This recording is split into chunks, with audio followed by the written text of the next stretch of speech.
Shalom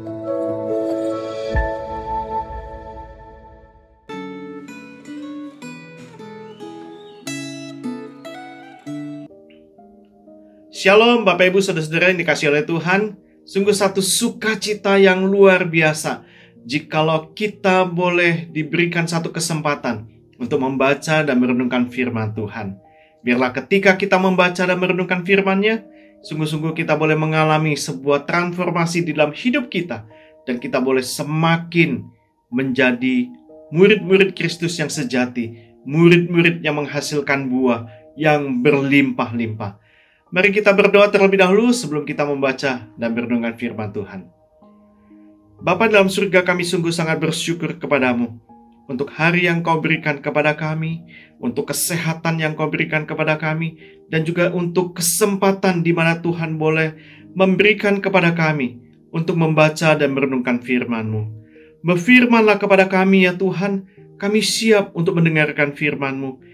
Dan biarlah melalui firman-Mu, hidup kami boleh semakin diubah, hidup kami boleh semakin bertumbuh, hidup kami boleh semakin mengalami sebuah transformasi di dalam firman-Mu. Terima kasih ya Tuhan, kami mau menyerahkan di dalam waktu pemberitaan firman Tuhan ini ke dalam tangan-Mu. Di dalam nama Tuhan Yesus, kami berdoa dan mengucap syukur. Amin.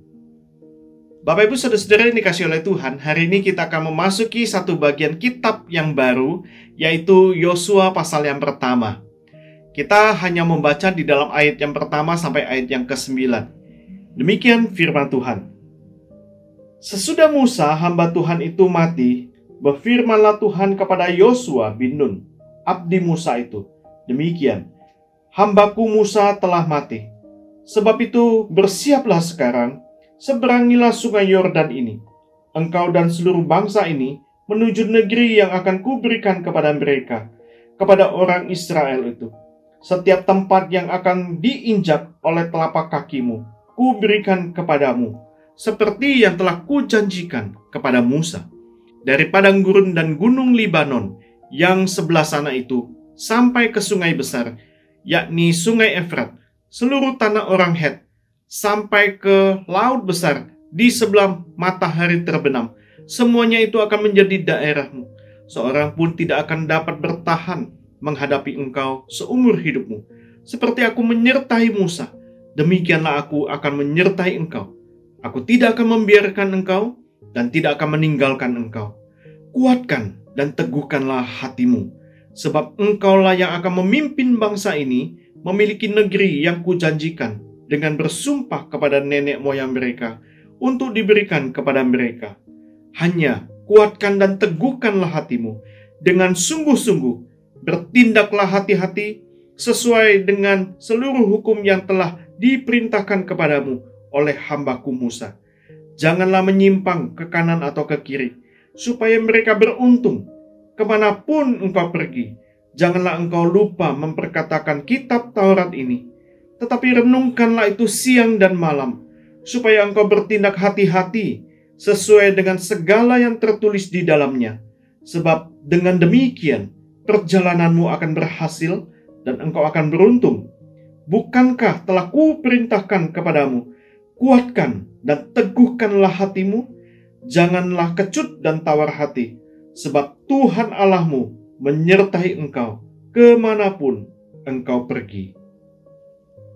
Bapak Ibu Saudara-saudara yang dikasihi oleh Tuhan, tahun 2024 ini merupakan tahun yang istimewa bagi bangsa Indonesia, di mana segenap rakyat Indonesia melakukan proses pemilihan umum, memilih presiden dan wakil presiden yang baru.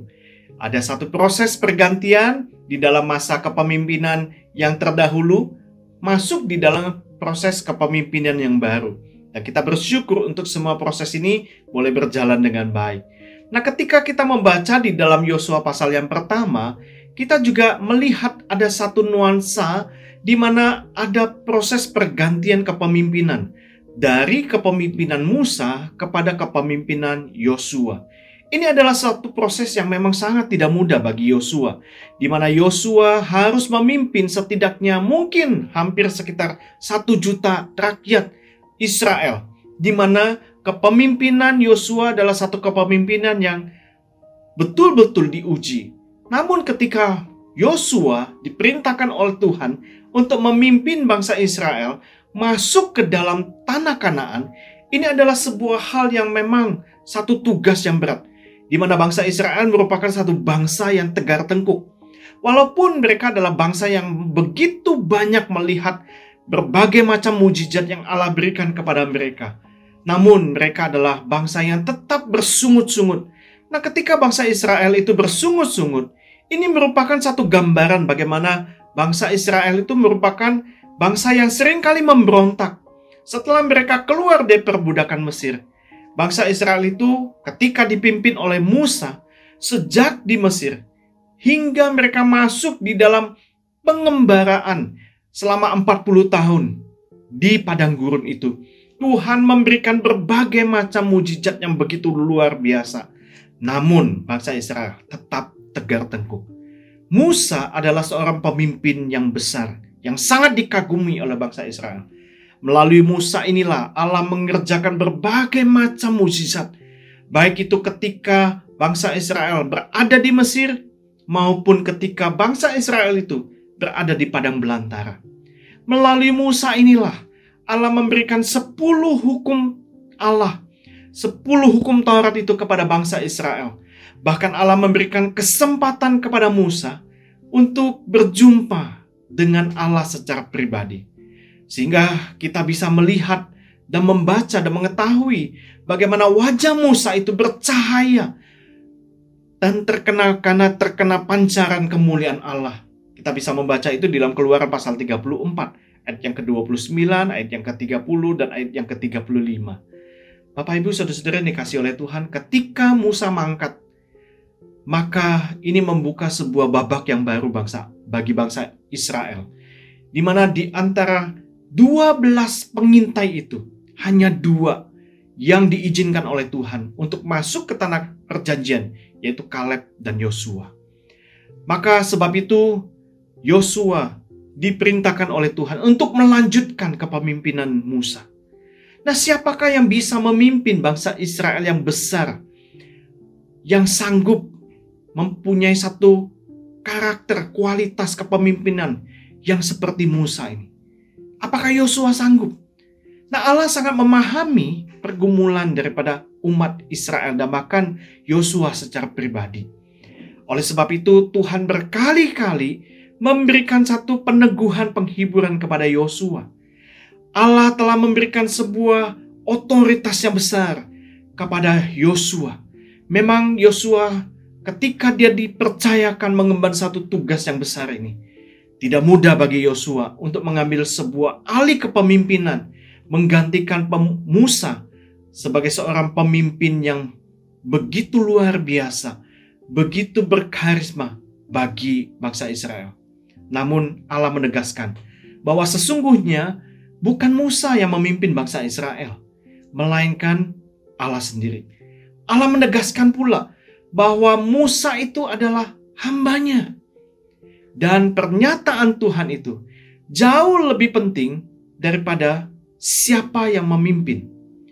Allah memberikan semangat dengan satu janji ucapan kepada Yosua, yaitu kuatkan dan teguhkanlah hatimu. Tuhan mengulang-ulang itu sebanyak 3 kali. Kuatkan dan teguhkanlah hatimu. Kita bisa membaca di dalam ayat yang ke-6, ayat yang ke-7, ayat yang ke-9. Allah juga menasihati kepada Yosua supaya dia juga merenungkan firman Tuhan, menyampaikan firman itu dan melakukan firman itu sehingga dia tidak menyimpang ke kanan atau ke kiri, tetapi dia taat lurus kepada jalan Tuhan. Nah, sebagaimana Allah mempersiapkan pemimpin bagi bangsa Israel, maka pertanyaannya bagi kita hari ini adalah, Allah juga sebenarnya telah menyiapkan pemimpin bagi kita. Baik itu pemimpin dalam lingkup yang besar, misalnya bagi bangsa kita, bangsa Indonesia, Tuhan memberikan pemimpin-pemimpin yang baik. Bahkan juga dalam lingkup yang mungkin lebih khusus atau lebih kecil, misalnya di dalam gereja kita, Tuhan memberikan gembala, rohaniwan, para penatua, para mentor, para pengurus, para pelayan. Mereka dipercayakan oleh Tuhan untuk melayani jemaatnya.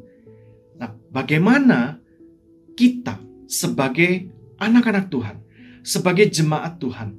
Apakah kita pernah mendoakan mereka? Apakah kita adalah orang-orang yang selalu senantiasa mendukung para pemimpin-pemimpin kita?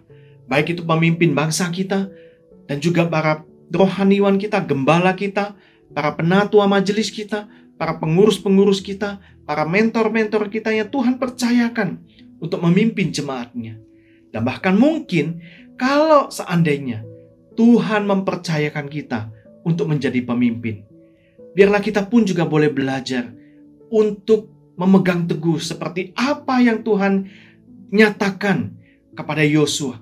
Teguhkan dan kuatkanlah hatimu. Dan juga kita mau taat belajar melakukan firman Tuhan itu di dalam kehidupan kita. Karena disitulah Tuhan yang akan memimpin, Tuhan yang akan menyertai.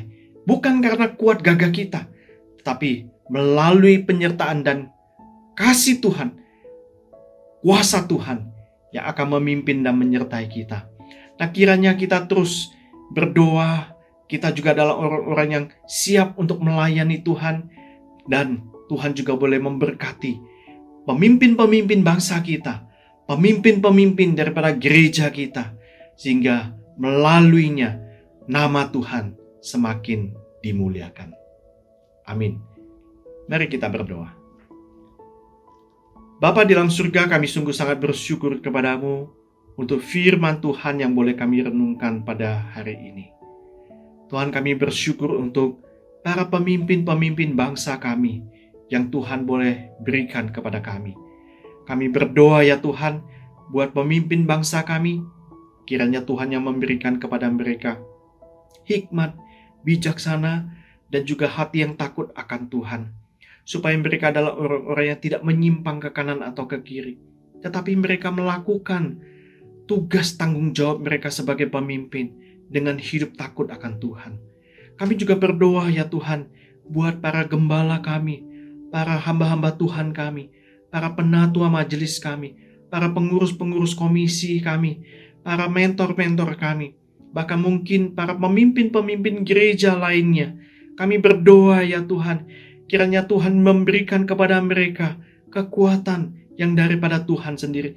Kuatkan dan teguhkanlah hati mereka ya Tuhan, sehingga mereka adalah orang-orang yang memimpin dengan kuasa Tuhan, yang menjadi contoh dan teladan, di mana mereka mentaati, mencintai firman Tuhan, melakukan firman Tuhan.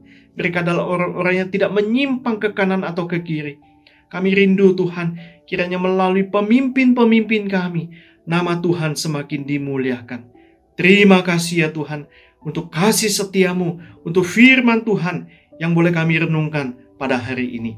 Di dalam nama Tuhan Yesus, kami berdoa, kami mengucap syukur. Amin.